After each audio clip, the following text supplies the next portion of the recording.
حصات وفی کل سا ولیم و حافظم و قائدم و ناصرم و دلیلم و عینن حتی تسکنہ ارزق توام و تمتعہ فیہا طویلا یا مقلب القلوب والابصار یا مدبر اللیل والنہار یا محول الحول والاحوال حول حالنا الی احسن الحال۔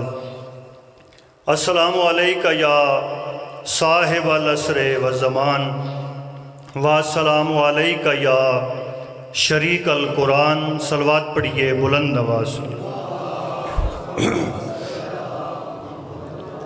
ایک اور صلوات پڑھیے سارے مل کے۔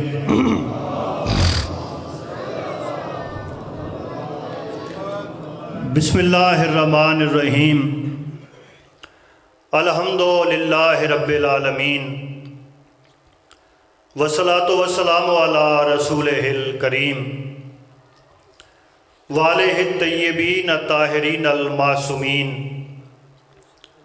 الذین اذھب اللہ عنہم الرجس وطہرہم تطہیرا۔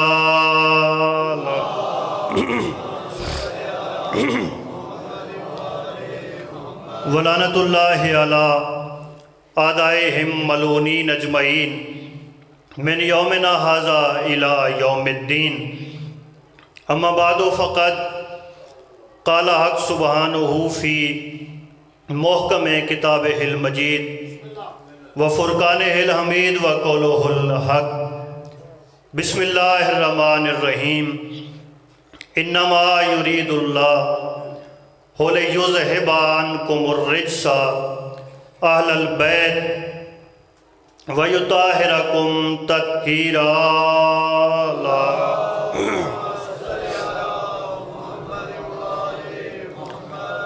سب سے پہلے میری یہ دعا ہے کہ اس ذکر کا رب اس ذکر کا اہتمام کرنے والوں کی توفیقات خیر میں اضافہ فرمائے۔ جتنے صاحبان اس پاک ذکر میں حاضر ہیں مالک صاحب کی حاجات کو پورا فرمائے۔ حاضرین مجلس کے بانیان مجلس کے جتنے مرحومین ہیں مالک الملک سب کے درجات بلند فرمائے۔ قبولیت عبادت کے لیے دعاؤں کی مستجابی کے لیے صلوات۔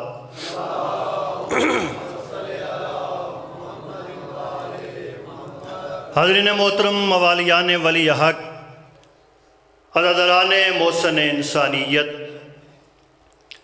ذکر اور ذاکری کا بہت خوبصورت نام یادگار اسلاف، ایک بڑے گھر کے چشم و چراغ جناب علی احمد جویہ صاحب تشریف فرمائیں۔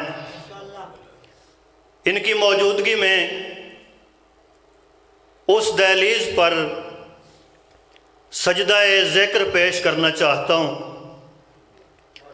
جس دہلیز پر فارس سے آیا ہوا مسافر بھی اگر خلوص دل سے نوکری پیش کرے تو اسے ایمان کا 10واں تخت عطا ہوتا ہے۔ وقت بھی بہت مختصر ہے اور آج کا عنوان بتانے کی ضرورت نہیں ہے کیونکہ سب کو معلوم ہے عنوان وہ ہے جو مصدر طہارت ہے، عنوان وہ ہے جو حجتوں پر حجت ہے، عنوان وہ ہے جو صدر بزم کسا ہے، عنوان وہ ہے جو مرکز آیہ تطہیر ہے، یعنی عنوان وہ ہے جس نے اپنے کرم سے اس پوری کائنات کو عباس جیسا باب الحوائج عطا کیا ہے۔ چونکہ سیدہ پاک سے مجلس کی نسبت ہے اور مجلس کے آغاز میں میں نے آیت تطہیر کی تلاوت کی ہے کیونکہ ہر بندہ چاہتا ہے کہ میں صاف ستھرا نظر آؤں، اس کے وسائل چاہے زیادہ ہوں چاہے وسائل اس کے کم ہوں، ہر بندہ چاہتا ہے میں صاف ستھرا نظر آؤں، میرا لباس صاف ستھرا نظر آئے، میرا جسم اور وجود صاف ستھرا نظر آئے۔ شریعت کی اصطلاح میں اس صاف ستھرا رہنے کو طہارت کہتے ہیں۔ اب طہارت کیا ہے؟ چونکہ جتنا وقت میں طہارت پہ بات کرنا چاہتا ہوں کہ پہلے سمجھو کہ طہارت ہے کیا۔ شاہ جی طہارت کہتے کسے ہیں؟ طہارت کی قسمیں کتنی ہیں؟ طہارت ملتی کیسے ہے؟ یہ جو ہم نے اپنے جسم کو صاف رکھا اسے عربی میں طہارت کہتے ہیں۔ اب طہارت کی دو قسمیں ہیں، ایک ہے طہارت ذاتی، ایک ہے طہارت عطائی، طہارت خداوندی۔ مثلا میں نے نماز پڑھنی ہے، آپ نے عبادت کرنی، آپ نے پانی لیا، اس سے وضو کیا، یہ ہے طہارت ذاتی، یعنی آپ نے کوشش سے بدن کو پاک کر لیا۔ آپ پہ غسل واجب تھا، آپ نے غسل کیا، یہ آپ کی طہارت ذاتی ہے۔ میں اور آپ دنیا والے کوشش سے جسے طہارت کو طہارت بنائیں، کوشش کر کے پاک ہوں، اسے طہارت ذاتی کہتے ہیں۔ اور جہاں طہارت کرنے کی ضرورت نہ ہو، جو کائنات کو پاک کرنے آئے، انہیں طہارت کلی کہتے ہیں۔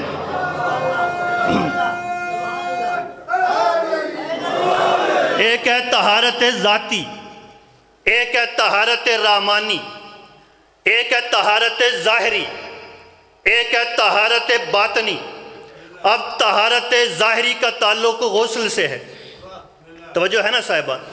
طہارت ظاہری کا تعلق وضو سے ہے۔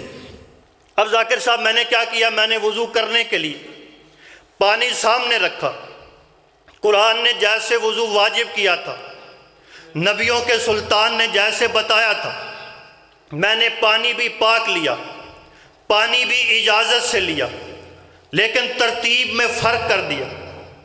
پہلے میں نے کیا کیا؟ پہلے جو ترتیب بعد والی تھی اسے پہلے کر لیا، پہلے والی کو بعد میں کر لیا۔ یعنی ہاتھوں کو میں نے پہلے دھو لیا، چہرے کو بعد میں دھو لیا۔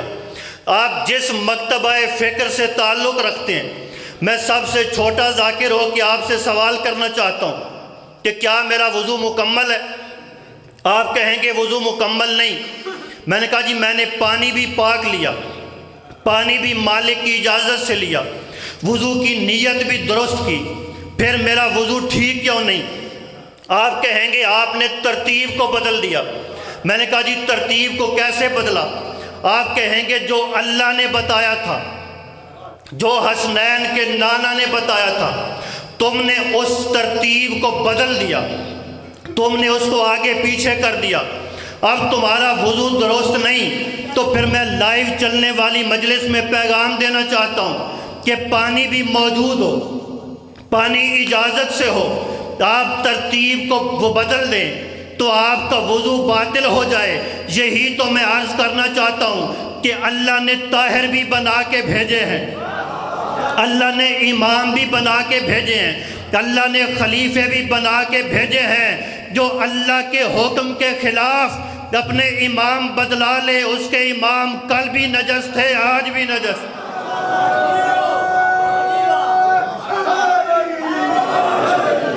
طہارت ایک ہے طہارت ظاہری، ایک ہے طہارت باطنی۔ مثال کے طور پر ایک جگہ پر پانی موجود ہو، اسے پاک کرنے کو عربی میں تراو کہتے ہیں۔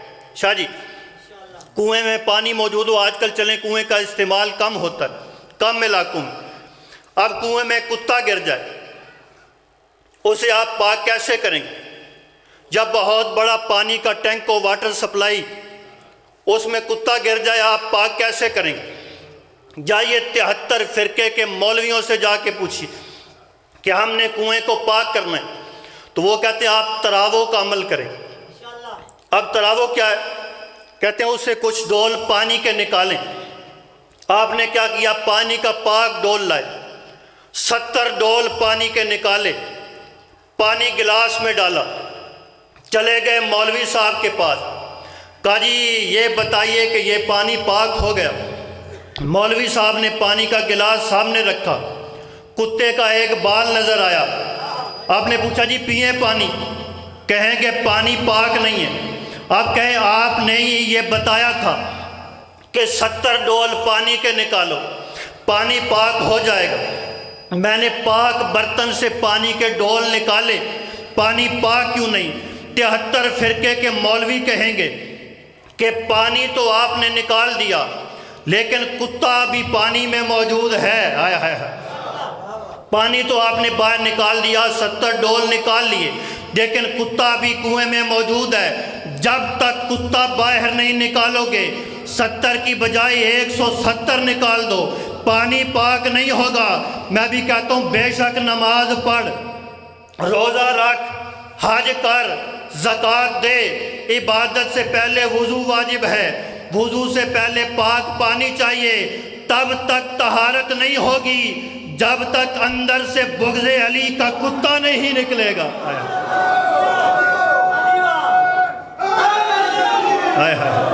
پہلے اندر سے بغض کا کتا نکال۔ تو اللہ نے جنہیں پاک کیا وہ اور ہیں، جو کوشش سے پاک ہوتے ہیں وہ اور ہیں، جنہیں اللہ نے پاک کیا نہیں، پاک بنا کے بھیجا، اور اللہ نے اعلان کیا، جو اعلان ابھی میں نے پڑھا ہے اور اسی پہ میں نے بیان سمیٹ لینا ہے۔ اللہ نے طہارت کا اعلان کیا، پاک بنانے کا اعلان نہیں ہے، ان کی طہارت کا اعلان ہے۔ انما یرید اللہ لیذھب، کہ اللہ کا ارادہ ہے انہیں پاک رکھے۔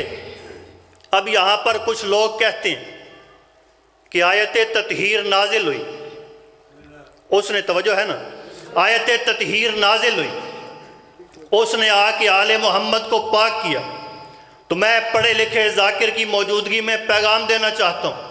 میں آپ کے سامنے قرآن کا ایک سورہ پڑھتا ہوں جو آپ سب کو یاد ہے۔ بسم اللہ الرحمن الرحیم، قل هو اللہ احد اللہ الصمد لم یلد ولم یولد ولم یکن لہ کفوا احد۔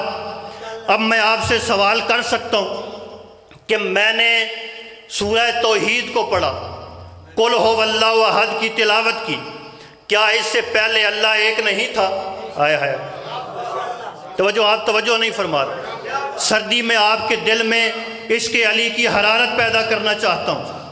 کیا سورہ توحید نازل ہونے سے پہلے شاہ جی اللہ ایک نہیں تھا، اللہ واحد نہیں تھا، اللہ احد نہیں تھا؟ سنی شیعہ مولوی کہے گا کہ اللہ ایک تھا، اللہ واحد تھا، اللہ احد تھا۔ سورہ توحید نے آ کے اس کی وحدانیت کا اعلان کیا ہے۔ یہی تو میں بھی بتانا چاہتا ہوں کہ آل محمد پاک تھے، آیت تطہیر نے طہارت کا اعلان کیا ہے۔ مل کے بولو حیدری۔ بس اتنا ہی وقت تھا تکمیل عبادت کے لیے ایک جملہ ذکر مصائب کا پڑھنا چاہتا ہوں۔ بہت بڑے مصائب خان گھرانے سے تعلق رکھنے والا ذاکر موجود ہے، اللہ ان کے دادا محترم کے درجات بلند فرمائے، انہیں جوار رحمت مولا حسین میں بلند درجہ عطا فرمائے۔ رونا رلانا کسی ذاکر کی کوشش کا نتیجہ نہیں ہے۔ یہ پڑھنے والوں کو وہم ہوتا ہے کہ میں نے کوشش کی تو بندے روئے، نا نا نا، حسین کے غم کے آنسو کسی ذاکر کی کوشش کا نتیجہ نہیں ہے، کسی خطیب کی کوشش کا نتیجہ نہیں ہے، بلکہ یہ آنسو وہ پاک سیدہ عطا کرتی ہے جو بھائیوں کے جنازوں سے چپ کر کے گزر گئی۔ اللہ آپ کی ہائے قبول فرمائے، اسے نصرت مظلوم میں شمار فرمائے۔ بس ایک جملہ پڑھنا ہے۔ آپ جانتے ہیں شریکت الحسین نے اس عزاداری کو رائج کیا، بھائی کی پہلی ذاکرہ ہے شریکت الحسین۔ پھر سید و ساجدین نے اس ذکر کو کوفہ و شام کے بازاروں میں کیا، لیکن یہ جو آج ہم عزاداری کر رہے ہیں نا، ذاکر خطیب منبر شبیر پہ شاہ جی کھڑا ہوتا ہے، عزادار نیچے بیٹھ کے ذکر سنتے ہیں، یہ سنت ہے میرے مولا رضا بادشاہ کی۔ 8واں امام غریب الغرباء، جتنا بڑا سین ہے، جتنا بڑا حرم ہے مولا رضا کا، لیکن میں اور آپ جب حرم میں جائیں نا، اللہ آپ کو جلدی لے جائے، حرم میں کھڑے ہو کے کہتے ہیں السلام علیکہ یا غریب الغربا۔ میں نے یہ تلاش کرنا شروع کیا کہ اتنا بڑا حرم، اتنے خادم، مولا کو غریب الغربا کیوں کہتے ہیں؟ عزیزانو، غریب الغربا اس مظلوم کو کہتے ہیں جس کی ساری بہنیں پردیس میں شہید ہو جائیں۔ تو مولا رضا بادشاہ نے اس انداز کو رائج کیا۔ مولا اپنے زمانے میں خود امام تھے لیکن ذاکر کو بلاتے، شاہ جی دیبل خزائی کو بلاتے، اسے کہتے تو ذاکر بن کے ممبر پہ بیٹھ، میں مظلوم کا عزادار بن کے زمین پہ بیٹھتا ہوں۔ ایک بار دیبل خزائی مولا کی خدمت میں آئے، مولا رضا بادشاہ نے پوچھا دیبل میری جد کا مرثیہ لکھا ہے، کوئی مصائب لکھا ہے میرے مظلوم دادا کا؟ دیبل خزائی عزت والے ذاکر نے مور یافتہ مداح نے ہاتھ جوڑے، ہاتھ جوڑ کے کہتے مولا یہ کیسے ہو سکتا ہے کہ آسمان پہ محرم کا چاند بھی نکل آئے اور میں آپ کے دادا مظلوم کا مرثیہ بھی نہ لکھوں؟ مولا فرماتے ٹھہر، ہم تیرے لیے اہتمام کرتے ہیں۔ مولا پاک نے ممبر کا اہتمام کیا۔ یہ جو ہم مستورات کے لیے قنات لگاتے ہیں نا، اسے بھی رائج 8ویں امام نے کیا ہے۔ عزادارو قنات لگ گئی، دیبل خزائی کھڑے ہو گئے، کھڑے ہو کے مجلس پڑھنے لگے۔ مولا نے فرمایا آج ایسے ہمارے سامنے نہ پڑھ، ہمارے سامنے ممبر پہ آ، ہم بطول کے بیٹے تمہارے سامنے بیٹھ کے سنیں گے۔ دیبل خزائی نے ہاتھ جوڑے، ہاتھ جوڑ کے کہتے مولا میں غیر معصوم ہوں، میں آپ کے سامنے ممبر پہ آؤں، آپ زمین پہ بیٹھ کے سنیں گے۔ مولا فرماتے تو میرے دادا کا ذاکر بن کے ممبر پہ آ، میں عزادار بن کے زمین پہ بیٹھوں گا۔ مولا جب بھی مجلس میں آتے تھے نا، بیٹھنے والی جگہ کو چومتے تھے، پھر جاتے ہوئے بھی مولا رضا اس جگہ کو چومتے تھے۔ تو عزادارو کسی بندے نے سوال کیا مولا جگہ کو چومتے کیوں ہیں؟ مولا فرماتے اگر تمہیں معلوم ہو جائے نا اس ذکر میں کون کون آتا ہے تو کبھی تم اپنے گھروں کو نہ جاؤ۔ بس عزادارو ذاکر ممبر پہ آئے، ذاکر نے مصائب پڑھنا شروع کیا۔ دیبل خزائی نے ایک جملہ کہا، آواز دے کے کہتے فاطمہ زہرا، اے صدیقۃ الکبریٰ، اے مصطفیٰ کی مظلومہ بیٹی، آپ کے بیٹوں پہ میرا سلام، سیدہ آپ کے اس بیٹے پہ میرا سلام جیسے امت نے زہر دینے کے بعد میت پہ تیر برسائے، پاک سیدہ آپ کے اس بیٹے کو میرا سلام جسے حسین مظلوم کہتے ہیں، جس کی لاش پہ امت نے گھوڑے دوڑا دیے۔ پھر آواز دے کہتے سیدہ زہرا آپ کے اس بیٹے پہ میرا سلام جس نے بے گناہ اسیر ہو کے قیدیں دیکھیں، پاک سیدہ آپ کے اس بیٹے پہ میرا سلام جس نے باقر کہلوا کے کوفہ و شام کا بازار دیکھا، پاک سیدہ آپ کے بیٹے جعفر صادق پہ سلام جسے امت نے زہر سے قتل کیا، پاک سیدہ زہرا آپ کے بیٹے موسیٰ کاظم پہ میرا سلام جسے امت نے 14 سال قید میں رکھا۔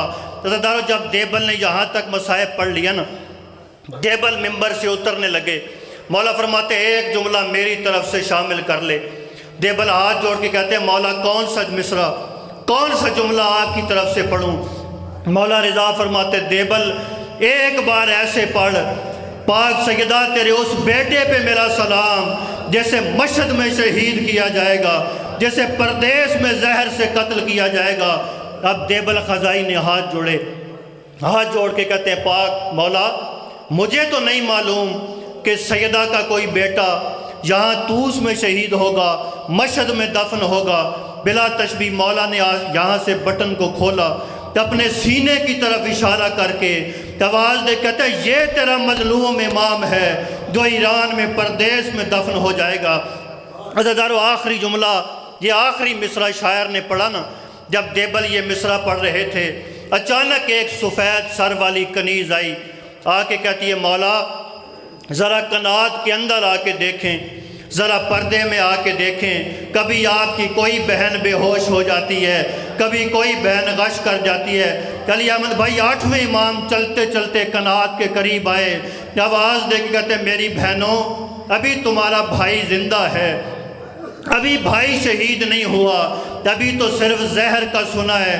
کبھی کوئی بہن غش کر جاتی ہے، کبھی کوئی بہن بے ہوش ہو جاتی ہے، حوصلہ ہے اس بہن کا جو 70 قدم کے فاصلے سے دیکھ رہی تھی، آواز دے کے کہتی تھی نہ مار، میری ماں نے چکیاں پیس کے پالا۔ اللہ اللہ بس یا عالم اللہ